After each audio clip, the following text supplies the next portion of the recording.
Welcome to you as we come to the 20th Ordinary Sunday. We're powering through the year, and Andrew and Natalie and Gillian, welcome. Natalie, your first time. Welcome from the wilds of Caversham in Dunedin and from somewhere across some sort of ditch on the other side in the Western Isles. Andrew, welcome, Registrar of the Diocese. Gillian, School Chaplain Extraordinaire. Lovely to have you on board. And this is a tricky, kind of a hellfire-y passage. Gillian, a bit of background. It really helps to understand this passage if we're aware of the passages that surround it, I think.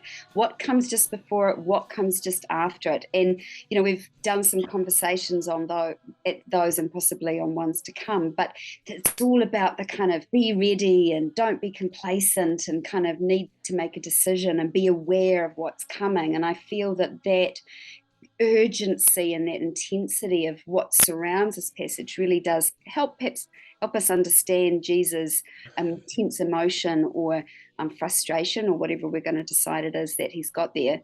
So I think there's what's around it, but then I think the other thing that's important in terms of background is also to pick up on verses and passages from much earlier in Luke, particularly the beginnings around Jesus' birth and the kind of prophecies of Simeon and Zechariah and the angels and all the things that they say, which I won't unpack right now, but which I imagine will come out in our discussion. So those early verses and then what's immediately around it, I think we need to, just like in those earlier passages, we need to pay attention to that in order to understand the signs of this passage, I think. So there's a sense in which Luke really demands quite a bit of, the old brain applied to his writing. So, all right, well, we'll go into what's challenging about this. For you, Andrew, what do you find challenging? I find these words really not comfortable at all. It's got that real apocalyptic feel to it, which I guess Gillian's alluded to, you know, cleansing fire and the baptismal waters. It's like kind of plunging someone into hot then cold, and there's division and strife at the very core of family relationships where typically we rely on close whānau to cover our backs.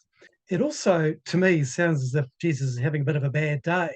But I guess really he was perhaps trying to shock people from where they were at the moment. And, you know, they were maybe trying to be followers of someone who could turn on miracles like a tap.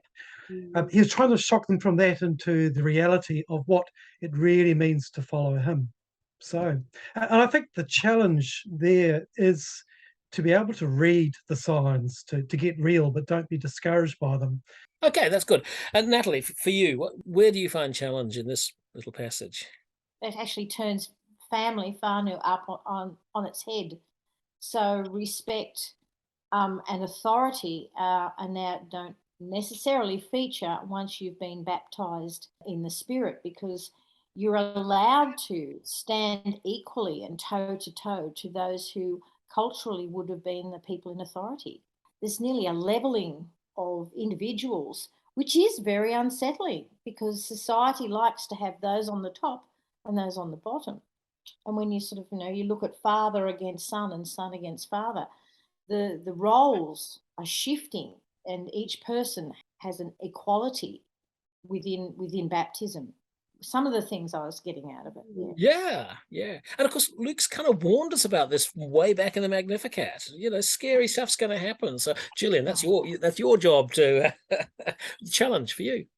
Yes, I mean, I think this is the whole, fire and baptism stuff is another one of those echoes back to when John saw Jesus and said, one is coming who will baptize with the Holy Spirit and with fire. And those two things kind of link. Jesus is kind of pulling those back in here. But I think for me, where I found the challenge was this idea of the family of whānau and the division within it. And I mean, that might be in our own personal experiences of those in our family. I mean, I think I'm the only one who would call themselves a Christian in my family for, a whole extended family out anywhere. So there's, potentially that, but also I think that sense of family and stuff in the church, and that often in the New Testament, we are the children of God and we're the household of God. And there's that sense where we as a gathering are a family and adopted into the family of God. And if we're going to be divided amongst ourselves, which, you might say that's what happened at the Reformation or whatever, and onward, or within our local church, that division, then yeah, that's quite a challenge, because I mean those things are very real. And it puts a huge claim on us to be a part of this new family. But that can sound depressing because family, whānau, is a huge part of our lives, or should be. This stakes a higher claim. So that doesn't sound to me like good news. So I'm going to go back to you, Gillian, actually, just Ah, the method. Yes. This, well, one of the things I think that struck me was Jesus' intense emotion about this, and I'm not sure if it's frustration or a frustration that's actually underlying it. There's a concern and a worry. You know how, as like maybe as a parent, you're like, "What were you thinking?" You know, but underneath it, that anger, there's kind of a actually genuine compassion and worry. And to me, it's like actually Jesus is telling us and is warning us and is actually giving us the heads up, that wake up call that perhaps we need, that slap across the face or whatever, which will save us from perhaps that fire, if it's a destructive fire, then it might be a purifying fire. And if it's a purifying fire and we need that, well, then that's probably good news and something we need, and therefore a good thing. and never a comfortable thing. Anyway, let's go back to Natalie, because I want to hear some good news from where you're working and the people that you're amongst. I have 4 children, none of them are believers. And so therefore, for me to move across the ditch to preach the gospel to people who are not my people, my kids don't understand that to a degree, but they also know that the sense of equality and the sense of individual respect is important. And so when Christ says what's going to happen is going to be incredibly unsettling, and we keep being fed this Disneyland idea that mum and dad have children and everyone lives happily ever after. That is not what the Bible tells us. It never has worked that way. Even Christ's upbringing was pretty traumatic. So for us to sort of sense that Christ's upset with us or angry with us, he's actually warning us, and he's saying, look, it's not going to be smooth sailing, and it's happening already. As his family came to him and said, come away, we need to protect you. And he goes, who is my father? Who is my mother and brothers? It's a very confronting situation when you are told that what you're born into doesn't actually hold nearly as much credence as what you choose to be baptized into. The kingdom of God's coming. Are you prepared to join it? One of the things I find fascinating about that is that in some parts of the church, we've often held up something called the family unit. Jesus mucks around with that idea quite a lot, and I don't want to go there too much, but just sort of flag it. Andrew, for you, some good news here. I think a bit like Natalie, it doesn't sound like good news really. But I think on one level, it's just not to be frightened if it's not all sweetness and light. Because, as Natalie was saying, there is division and disharmony, and things can and will get shaken up, I guess. And in a strange way, you could say the good news is that it's not our fault. It is what it is. I think Jesus does appear to have a go at people who are good at reading the weather, but oblivious to momentous things going on in front of their face. But if we feel that the church is on a slippery slope and things are declining and falling apart, well, it's not really our fault. But maybe part of the good news is that we can actually read the signs and interpret what's happening at the moment. And I've been thinking quite a bit about the impact of COVID and reading some things about how church attendance has really fallen, and it's been really hard to kind of keep things going. But there are always signs of hope. And spring will come, a new life will come. I've been reading an older blog today, which was called Mission in Europe and the Future of Anglicanism. And it was talking about the whole thing of how the church can be seen to be declining and in this sort of dire place. It's certainly not sweetness and light, but actually there are real signs where things are very, very different. It's not all doom and gloom. We can actually do this. Just some days it feels a bit hard. And that was, you were saying, we have inherited the church, which has not changed in the last how many hundreds of years. And a lot of the time it's been a social thing that, my grandparents went to this church, so I'm going to this church. So what Christ's actually talking about, and it has been going on forever, is you cannot just rely on generational allegiances, family ties, because it does not sustain faith. As a dear friend of mine said, God does not have grandchildren. Yes, that's right. Only has children. And each one of us have to make those decisions. So already you've kind of moved into a so what there. And part of that so what is we just can't rely on what I call shibboleths actually, but these other false presuppositions. Do you want to give us any more so what for the people you're amongst? The church I'm with now, the ones who are here are the ones who have faith. They have chosen to come to church irrespective of what their children, grandchildren, or whatever decide. It's now no longer a social issue, it's a faith issue. And that is a wonderful, wonderful thing.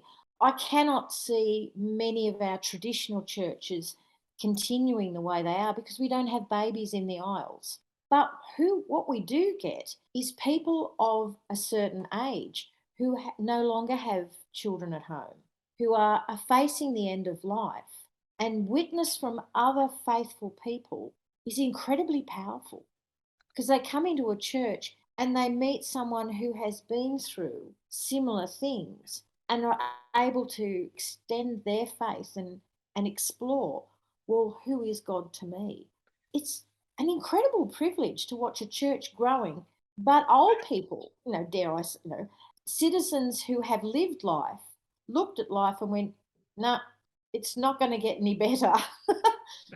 How do I weather the storms of the future, and how do I face eternity with the confidence that these people have? So that's a lovely kind of application of so what. And for you, Andrew, a so what in this passage? Well, I'm getting back to something that Gillian said at the beginning, really, about how the verses forward on from this do talk about, putting things right, turning from destructive paths and back to God. And I think, Natalie's picked up on that a bit too. So I guess the so what is for me always is a wake up call. Stop being complacent, maybe to live each day as if it's the only one I've got. Might be the last one, you just don't know. And so maybe the so what is about getting a new focus and getting rid of all the stuff that holds me back. And I really like some of the words around crisis, because in some ways this is all about crisis stuff. And I love the quote that says that crisis is the edge where change is possible. And that picture of the Chinese words for crisis, which I'm probably going to say this wrong, but it's weijing, and it talks about two things: danger and opportunity. And it's kind of like a crucial point where something begins to change. So for me, that's the so what. What needs to change, and what do I need to do to be part of that? Thanks, Andrew. That's very consistent with the Greek, as again, Gillian, I think you could probably tell us, but this moment of crisis that Jesus is bringing it to for us and for you, the so what, Gillian? I was thinking about the contrast between the people who are like looking at the weather and Jesus, like, you need to be trying to understand the present time. And I think sometimes our focus can be on the weather, whatever that is, and we're missing some of the real issues that are going on. And I think about those I work with at school, the students and perhaps young people. There's things like, what is it in this present age that are those big issues for them? And things like, do they have a sense of hope? There seems to be a loss of hope there, or a sense of identity. Is it more about trying to fit in with the latest TikTok video or something, rather than perhaps having a sense of belonging as a child of God in the family of God? Or, that sense of anxiety that's there because of the urge to have all your help come from yourself, that you've got to do it. And so, that lovely line out of the night prayers, we eat the bread of anxiety. We think it is all up to us to do it, and we eat the bread of anxiety. And so being aware of what are the issues for our young people, for me anyway, in our present time, whereas maybe I'm more focused on sometimes watching the weather and organising a PowerPoint for chapel, or, so it was like, what is our weather that we're distracted by, and do we notice the real issues going on? Thank you very much. And as a famous poet once said, I don't need a weatherman to see which way the wind blows. Gillian, Natalie, Andrew, thanks for being a part of Breaking Open the Word. And it's a difficult passage, so great to have you.